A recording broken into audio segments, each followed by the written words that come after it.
नमस्कार, बहुत स्वागत है आपका जी पंजाब हरियाणा हिमाचल में। आज हमारे साथ एक खास मेहमान है। हम बात कर रहे हैं हरियाणा की प्रदेश कांग्रेस अध्यक्ष कुमारी शैलजा जी से। शैलजा जी, बहुत स्वागत है आपका। नमस्कार। अक्सर लोग कहते हैं कि महिलाओं की भागीदारी कम होती है और जनसंख्या भी, अगर बच्चियों की बात करूं, मैं गर्ल्स की बात करूं, चाइल्ड की बात करूं, तो हरियाणा इस मामले में बदनाम है। लेकिन हरियाणा में कांग्रेस ने कमान शैलजा जी को दी, कुछ सोच कर दिया होगा, क्या मकसद?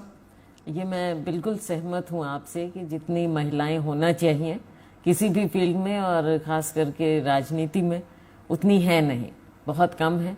ये मेरा सौभाग्य है कि मुझे मौका मिला कांग्रेस में इतना लंबा समय सेवा करने का, और हमारे नेता सोनिया जी ने, राहुल जी ने मुझ में अपना विश्वास दिया और हरियाणा की कमान दी कांग्रेस पार्टी की। लेकिन मैं चाहूँगी कि और भी महिलाएं हर जगह, हर पार्टी में इस तरह से आगे आना चाहिए। लेकिन शैलजा जी, कहा जाता है कि ये जो पॉलिटिक्स है वो भी अपने आप में मेल डोमिनेशन वाला माना जाता है। ये आपकी बात सच है कि आपकी अध्यक्षा भी जो है वो सोनिया जी हैं, महिला हैं। और मैं व्यक्तिगत तौर पर राजनीति कवर करता रहा हूं, पत्रकार के तौर पर भी मैंने आपको बड़े करीब से देखा है, संसद की पॉलिटिक्स से लेकर हरियाणा की पॉलिटिक्स तक। लेकिन उस जगह पर, हरियाणा जैसे राज्य में जहां पर बड़े बड़े छत्रप हों, सबके अपने समीकरण हों, वहां शैलजा जी के लिए रास्ता कितना कठिन है पार्टी को वापस पावर में लाने का। तो शैलजा भी कोई बाहर से नहीं है, शैलजा भी उन्हीं में से है। ठीक है, कोई पुरुष है, मैं महिला हूँ, लेकिन हरियाणा जितना कोई और अपना समझे, मैं समझती हूँ उतना मेरा भी है। लेकिन कई बार होता है ना कि एक मानसिकता होती है, महिला हैं, कमजोर हैं, हम क्षत्रप हैं, हम बड़े हैं। दूसरा, आपने कहा कि मैं भी उसी जगह से हूं, हरियाणा से हूं, तो कोई हल्के में न ले। ये इशारा बीजेपी वालों को है जो सरकार में है, विरोधी हैं आपके, या फिर पार्टी के अंदर जो विरोधी उनके लिए है? आप मजाक की बात करें, आप कुछ भी समझ लीजिए। जिसको समझना है वो समझ जाए। आपने कहा ना कि क्योंकि एक पुरुष बाहुल्य समाज है, तो समाज के सभी लोगों की ओर इशारा है। मैं आपसे एक चीज और जानना चाहता हूं। 1 साल का कार्यकाल हो गया, क्या अनुभव रहा? कहां पर कांग्रेस जो लैक करती है, जो अथॉरिटी कांग्रेस की थी, इतने समय तक सत्ता में रही, और कहा गया कि अगर गुटों में नहीं बटी होती तो बहुत आसान था इस सरकार को बाहर करना सत्ता से। नहीं, मैं ऐसा नहीं समझती कि जिन्हें आप गुट कहते हैं, ये हर संस्था समझ लीजिए, कोई ऑर्गेनाइजेशन समझ लीजिए, ये उसका हिस्सा होता है। प्रेशर ग्रुप्स होते हैं, सब कुछ है। ये हर पार्टी में, हर जगह, हर राज्य में आप देखेंगे। तो ये तो राजनीति का भी एक हिस्सा है। 2014 में हमने सत्ता खोई थी 10 साल के राज के बाद, और फिर जब पिछला चुनाव आया, मैं आपको याद दिलाना चाहूँगी कि कोई भी नहीं समझता था कि कांग्रेस कहीं सत्ता के आसपास भी है।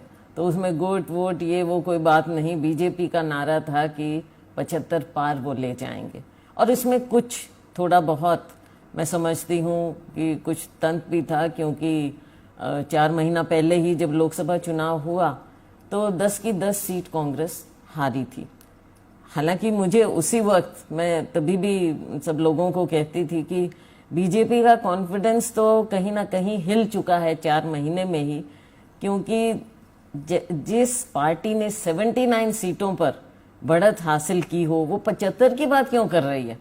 उसको कम से कम 80 या 80 से ऊपर की बात करना चाहिए। तो खुद ही अपने आप को नीचे ले आए। तो कहीं ना कहीं आप समझ लीजिए कि मानसिक तौर पर ये अपने आप को कमज़ोर मानने लग गए थे। और मीडिया के लोग या कोई भी लोग शुरू में ये नहीं समझते थे कि कांग्रेस इतनी मजबूती से उभर कर सामने आएगी।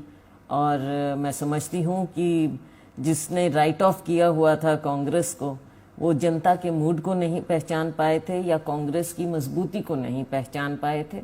और हम 31 तक आए, बहुत सी सीटों पर हम और भी आगे बढ़ सकते। लेकिन जो आपको और आपकी पार्टी को अंडर एस्टिमेट कर रहे थे, तो उनको ये लग रहा था कि ये जो कई मुख्यमंत्री के दावेदार हैं, इस वजह से ये पार्टी आगे नहीं बढ़ पाएगी, और समीकरण ऐसे बने कि बीजेपी को सहयोग से सरकार बनानी पड़ गई। जी बिल्कुल, उनको जो आपस में परस्पर विरोधी थे, एक दूसरे को बहुत कुछ कहा चुनाव के दौरान, और जिनके अलग अलग मैनिफेस्टो, उनकी दिशा भी अलग थी, उन्हें एक साथ बैठना पड़ा और सरकार बनानी पड़ी। लेकिन आगे वक्त बताएगा कि जिसने जो लोगों के सामने वायदे किए, ऐसी सरकार आगे के जो इम्तिहान होंगे उनमें कैसे खरा उतरेंगे। कुछ लोगों ने आपको राइट ऑफ किया होगा, आपकी पार्टी को राइट ऑफ किया होगा, लेकिन आपने मजबूती के साथ, आपकी लीडरशिप में, कांग्रेस अध्यक्ष आप हैं, तो आपकी लीडरशिप में इतनी सीटें आती हैं तो लोगों को, आपके विरोधियों को भी थोड़ी तकलीफ तो होगी कि भाई शैलजा मजबूत होंगी तो आगे क्या होगा। लेकिन कांग्रेस अध्यक्ष सोनिया गांधी के खिलाफ भी चिट्ठी लिखने वालों में हरियाणा के लोग भी हैं। जी बिल्कुल हैं, और ये तो जग जाहिर बात है। तो मैं तो सबको यही कहना चाहूँगी कि चिट्ठी लिखने का ना औचित्य तब था और ना इस तरह की बात का कोई औचित्य है। जब कांग्रेस पार्टी ऐसे समय से गुजर रही है, जब हम सत्ता से बाहर हुए, ये वक्त है कि जब सबको इकट्ठा होकर लड़ाई लड़नी है, सड़कों पर लड़नी है, सदनों में लड़नी है। तो ऐसे समय में इस तरह की चिट्ठी का कोई औचित्य नहीं रह जाता, बेशक किसी भी तरह से इसको जस्टिफाई किया जाए। जिन्होंने चिट्ठी लिखी है वो लोगों के सामने, पब्लिक के सामने कैसे जाएंगे, क्या किस मजबूती से जा पाएंगे, ये एक सवाल है जो उन्होंने खुद अपने आप राहुल गांधी ने ये कहा है कि जो लोग कांग्रेस अध्यक्ष सोनिया गांधी के खिलाफ चिट्ठी लिखते हैं वो अंदर खाने बीजेपी को सपोर्ट करते हैं, और जब मैं कांग्रेस के अध्यक्ष के नाते या कांग्रेस के नेता के नाते प्रधानमंत्री नरेंद्र मोदी पर कोई सवाल उठाता हूं या सरकार पर सवाल उठाता हूं तो ये लोग चुप्पी साध जाते हैं। फिर आप ये मानेंगे कि देश भर में, चाहे वो विपक्ष हो या कोई भी हो, समूचा विपक्ष आप देख लीजिए, अगर कोई बात खरी खोटी असली बात जो ज़मीन से जुड़ी हुई है, देश की जनता से जुड़ी हुई है, उस बात को कोई उठा रहा है आज के दिन, तो वो राहुल गांधी जी ही हैं। तो उनकी लड़ाई को, जो कि जनता के लिए और कांग्रेस पार्टी के लिए लड़ रहे हैं या विचारधारा के लिए लड़ रहे हैं, उनकी लड़ाई को कमज़ोर करने का किसी को हक नहीं है कांग्रेस पार्टी में, और ये नहीं होना चाहिए। बल्कि हमारा कार्य है कि हम उन्हें और मजबूती दें। लेकिन शैलजा जी, दो इंसिडेंट हुए हाल के दिनों में। एक मध्य प्रदेश में हुआ जहां ज्योतिरादित्य सिंधिया ने नाराज होकर या कहें पार्टी को स्प्लिट करके, पार्टी के अपने समर्थक विधायकों से इस्तीफा दिलवा के बीजेपी ज्वाइन करके पार्टी की सरकार गिरा दी। दूसरा इंसिडेंट हुआ सचिन पायलट जी का, जो उप मुख्यमंत्री रहे हैं।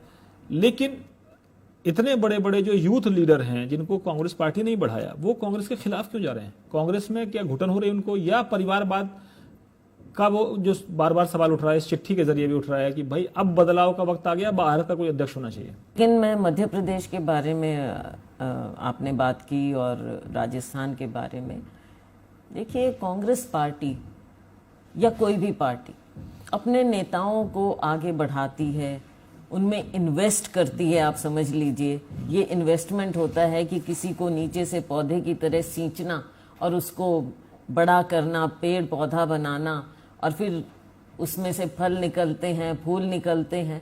तो ये पार्टी के लिए एक अपनी गर्व की बात होती है। लेकिन अगर कुछ लोगों को ये महसूस हो कि उन्हें कुछ मिलना चाहिए था, नहीं मिला, तो समय का इंतज़ार भी करना एक ये राजनीति का हिस्सा होता है। लेकिन अब जो भी स्थिति पैदा हुई वो ख़त्म हो चुकी है। आने वाले वक्त में मैं आपको कह सकती हूँ कि मध्य प्रदेश में चुनाव होंगे, उपचुनाव होंगे, उसमें कांग्रेस पार्टी फिर से बनेगी। लेकिन गहलोत साहब सही स्ट्रोक प्ले कर पाए और सही जगह पर उन्होंने अपना इंटैक्ट रखा, पार्टी को मजबूती के साथ खड़े रहे। तो जो आपको लगता है कि विरोधी वहां कामयाब नहीं हो पाए? अशोक गहलोत जी भी खड़े रहे, हमारे कांग्रेस के जो विधायकगण हैं वो भी खड़े रहे, क्योंकि सबकी आस्था सोनिया जी में और कांग्रेस की विचारधारा में, राहुल जी में है। मैं आपके स्टेट की बात करूं तो संगठन के चुनाव पिछले कई साल से पेंडिंग है। लोग उम्मीद कर रहे हैं कि बस हमारा नंबर कब आएगा, मेरा नंबर कब आएगा, मैं कब शैलजा जी की टीम में शामिल हो जाऊं, हरियाणा में मुझे कांग्रेस में कौन सा पद मिल जाए। तो कामयाब जल्दी टीम ये शैलजा जी की नहीं है, कांग्रेस की कांग्रेस की टीम है। और कांग्रेस में निष्ठावान लोगों को बिल्कुल जगह मिलेगी, लेकिन निष्ठा होनी चाहिए कांग्रेस पार्टी में, कांग्रेस के नेतृत्व में और कांग्रेस की विचारधारा में। आपकी टीम कब तक हम देखें कि बन जाएगी हरियाणा प्रदेश कांग्रेस की? अब कांग्रेस पार्टी में जैसा हमारा सिस्टम है, हाईकमान के साथ बैठकर हम सभी को साथ लेकर बैठकर ये बनाएंगे। समय आने पर हमारी उम्मीद है कि जल्दी ये फैसले होंगे। अक्सर ये देखा जाता है कि राज्यसभा की जो सीटें हैं वो लगातार कांग्रेस की सिकुड़ती जा रही हैं। इस बार आपके स्टेट से आपको राज्यसभा में मौका नहीं मिला, तो क्या हम माने कि अब आपने केंद्र वाला मामला छोड़ दिया, अब आप राज्य में लगे कि बस आगे लड़ाई लड़नी है और सरकार बनानी है? देखिए, ये भी राजनीति का हिस्सा होता है, तो कभी इन चीज़ों को हम व्यक्तिगत रूप से पर्सनल ढंग से नहीं लेते। और आगे आने वाले समय में मैं क्या कहूँ, बल्कि पीछे भी चाहे लोकसभा हो राज्यसभा हो, अपने राज्य से हैं, वहीं से निकले हैं, हमारे जो जड़ें हैं वो राज्य में ही हैं, तो लोकसभा राज्यसभा विधानसभा इसका कोई औचित्य नहीं रहता। शैलजा जी, एक बाई इलेक्शन है बड़ौदा में, अब वहां से आपको जैसे कहते हैं ना कि राजनीति का मिजाज क्या है, जनता का मूड क्या है, वो भांपने का मौका मिलेगा। आपको लगता है कि आपका तो कार्यकाल अध्यक्ष के तौर पर 1 साल हुआ, सरकार 1 साल पूरे करने वाली है, टेस्ट सबका होगा, आपका भी टेस्ट होगा, उनका भी टेस्ट होगा, कौन जीतेगा?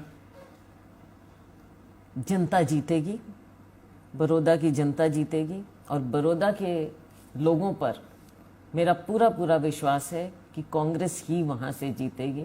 जब सरकार की आप बात करती है तो अक्सर आप कहते हैं कि हमने कई घोटाले सरकार के गिना दिए। सरकार कहती है कि घोटाले हम पकड़ रहे हैं और कार्रवाई हम कर रहे हैं, तो ये घोटाले कर कौन रहा फिर? घोटाले भी वो ही कर रहे हैं, ये तो उन्होंने माना। घोटाले हैं तभी तो बात है कि उजागर होती है बात। तो उन्होंने क्या कर लिया, 2-4 छोटे मोटे अफसरों को अगर उन्होंने दंडित कर दिया तो वो कहते हैं कि हमने इस पर कार्रवाई कर रहे हैं। कौन सी कार्रवाई? ये घोटाले इतने ज्यादा बड़े हैं जिसमें न जाने कितनी रकम है, करोड़ों का, सैकड़ों करोड़ों का मामला है। ये इतनी छोटी बात नहीं है। चाहे वो शराब घोटाला ले लीजिए आप, तो चाहे रजिस्ट्री घोटाला ले लीजिए, पीछे धान का घोटाला था, और चाहे हमारे जो दलित स्टूडेंट्स हैं उनके वजीफों का घोटाला था, परीक्षाओं का मतलब हर ईंट के नीचे घोटाला है। तो ये सरकार कौन सी बात को क्या क्या अपनाएगी, किस किस चीज़ के पीछे छिपेगी, ये तो आगे आने वाला समय बताएगा। लेकिन एक बात मैं ज़रूर कहना चाहूँगी कि ये जो जिस तरह का ये आई वॉश करते हैं, कि लोगों को एक दिखावा करते हैं कि हम ही इसकी सरकार कार्रवाई कर रही है, हमने ही इसको निकाला है, ये केवल लोगों की आंखों में धूल झोंकने की बात है। और इन घोटालों की असलियत तब तक सामने नहीं आएगी जब तक हाई कोर्ट के कोई सिटिंग जज की निगरानी में ये ना हो। लेकिन शैलजा जी, वो तो कहते हैं हम पार्टी विद द डिफरेंस है, चाल चरित्र और चेहरा बिल्कुल अलग है हमारा, और हम देश के लिए काम करते हैं। तो कई बार आपकी तरफ से लोग हों या और भी लोग हों जो विपक्ष के जो अलग अलग राज्यों में, वो कहते हैं कि अगर हम कोई भी बात करें तो आप राष्ट्रवाद की बात करते हो, अगर हम रोजगार की बात करेंगे तो आप फिर वो चीन और पाकिस्तान दिखाते हो। तो विपक्ष भी जो कह रहे हैं कंफ्यूज हो गया, विपक्ष समझ नहीं पा रहा कि इनको हिट कहाँ करें, क्योंकि विपक्ष बटा हुआ है। ये तो चलचित्र है, इनका कोई चाल चरित्र कुछ नहीं है, चलचित्र चल रहा है। और अब देखते हैं रोज की रोज नया नया सीन सामने आ जाता है। देश में क्या स्थिति है, देश में क्या क्राइसिस है, मोरों को दाना खिलाया जाता है या कुछ और किया जाता है। हरियाणा में भी आप देख रहे हैं कोई, और हरियाणा के परिप्रेक्ष्य में ही मैं ज़्यादा बात करना चाहूँगी कि एक मंत्री कुछ कहता है, दूसरा कुछ और कहता है, मुख्यमंत्री कुछ और कहते हैं। हर तरह से कंफ्यूज्ड विपक्ष नहीं है, कंफ्यूज्ड ये सरकार है। किसानों की बात करें तो केंद्र सरकार 3 कृषि अध्यादेश लेकर आई है, लेकिन कांग्रेस कहती है कि ये किसानों के खिलाफ एक साजिश है। पंजाब में भी बड़ा विरोध है, बाकी देश के कई राज्यों में मुख्यमंत्रियों ने, जो गैर बीजेपी शासित राज्य हैं, वहां विरोध कर रहे हैं वो, कि आप जो है किसानों से उनका जो वाजिब हक है या न्यूनतम समर्थन मूल्य है वो भी छीन ले रहे हैं, और आप सारा कुछ मंडियां जो है प्राइवेट लोगों के हाथों में कर देंगे, जिसको कहा जा रहा है कि किसानों के साथ छलावा है। ये सीधा रूप से छलावा है। मैं आपको याद दिलाना चाहूँगी कि पहले भी इनकी जो नीति कहिए या रणनीति कहिए, पहले भी इनकी ज़बान से ये बात निकली है कि एमएसपी न्यूनतम समर्थन मूल्य तो खत्म होना चाहिए। पहले भी निकला है इनकी ज़बान से और ये कहते रहे हैं। जैसे रिजर्वेशन के बारे में, आरक्षण के बारे में भी परस्पर विरोधी आवाज़ें इनकी निकलती हैं। तो असली एजेंडा इनका यही है। किसान विरोधी ये सरकार है। आप मुझे बता दीजिए, किसान को आप भूल जाइए, छोटे किसान को, एक गरीब आदमी को भूल जाइए, क्या आप जब चाहें बैंक में जाकर आप ले सकते हैं अपने लिए, अपने कारोबार के लिए पैसा अगर चाहें? तो ये बहुत सी बातें हैं। ये सरकार किसान को बिल्कुल ख़त्म करना चाहती है। ये एक सच्ची बात है, कड़वी सच है जो आपके सामने आ जाएगी। तीनों अध्यादेशों का कांग्रेस पार्टी विरोध करती है और करती रहेगी। आम किसान के साथ हम खड़े हैं और जब तक ये सरकार ये नहीं कोई कानून बनाती कि एमएसपी के साथ खिलवाड़ नहीं होगा, छेड़छाड़ नहीं होगी और किसान को एमएसपी मिलती रहेगी, तब तक कोई इन पर विश्वास नहीं कर सकता और ये किसानों का और हमारा जो संघर्ष है ये जारी रहेगा। लेकिन वो तो कह रहे हैं कि हम डबल इनकम करना चाहते हैं किसानों की। आप ये बता दीजिए, इन्होंने 2022 तक इनकम डबल करनी थी, कितनी हो गई है अब तक? 2022 में तो दूरी नहीं है। तो इनका हर फैसला, हर बात लोग विश्वास कैसे करें? क्या लोगों की जेब में 15 लाख 20 लाख रुपया चला गया? वो जुमला था तो ये भी जुमला है। आपने देश की अर्थव्यवस्था को किस तरह से तहस नहस कर दिया है। नोटबंदी की, जीएसटी जिस तरह से लागू की, अब कोविड की आड़ में जो हमारी अर्थव्यवस्था बिल्कुल खत्म, चरमरा गई है, खत्म हो गई है, उसके बारे में आप क्या जवाब देंगे? लोग आप पर विश्वास करें तो कैसे करें? आप तो थालियां बजवा देते हैं, दिए जलवा देते हैं, लोगों को क्या देते हैं? राहुल जी ने जो कहा कि लोगों की जेब में आप पैसा दीजिए, और ये दुनिया के बड़े बड़े अर्थशास्त्री भी मानते हैं कि जब तक आप लोगों की जेब में पैसा नहीं देंगे, ये देश की अर्थव्यवस्था का पहिया आगे नहीं लेकिन चलेगा। शैलजा जी वो आरोप ये लगाते हैं कि जब देश पर संकट है, चाइना आपकी सरहदों पर खड़ा है, तब राहुल गांधी इस तरह के बयान देते हैं कि वो चाइना को सपोर्ट करते हुए लगता है।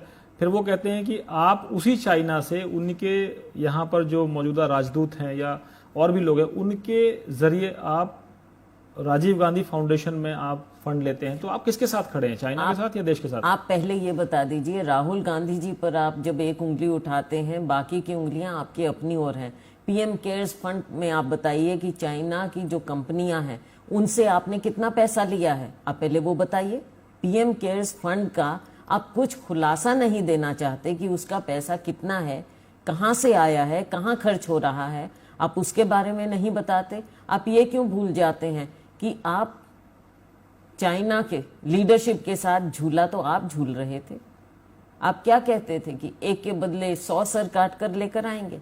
पाकिस्तान के साथ क्या हुआ, चाइना के साथ क्या हुआ? और आपने जो चाइना के बारे में बोला कि चाइना हमारे सरहद के अंदर नहीं आया है, तो क्या आपके बयान से चाइना को फायदा नहीं मिला है अंतर्राष्ट्रीय स्तर पर? लेकिन शैलजा जी आरोप ये भी लगाए बीजेपी की तरफ से, या वो प्रेस कॉन्फ्रेंस करके कहते हैं कि ये पूरे गांधी परिवार को सरकार में रहते हुए कितना बड़ा फायदा पहुंचाया गया, चाहे वो जमीनों का मामला हो, हरियाणा में जमीनों का मामला हो या पैसों का मामला हो, फंड का मामला हो, कैसे डाइवर्ट किया गया। वो तो ये भी कहते हैं कि जो परिवार बेल पर है वो प्रधानमंत्री पर आरोप लगाता है कि वो भ्रष्टाचार कर रहे हैं, राफेल का घोटाला उठा रहे हैं। देखिए, किसी को कहने से कोई कुछ रोक नहीं सकता, लेकिन जिस तरह की बातें उन्होंने कही हैं, आज तक कोई भी बात, किसी में कोई तंत्र नहीं है, कोई बात निकली नहीं है।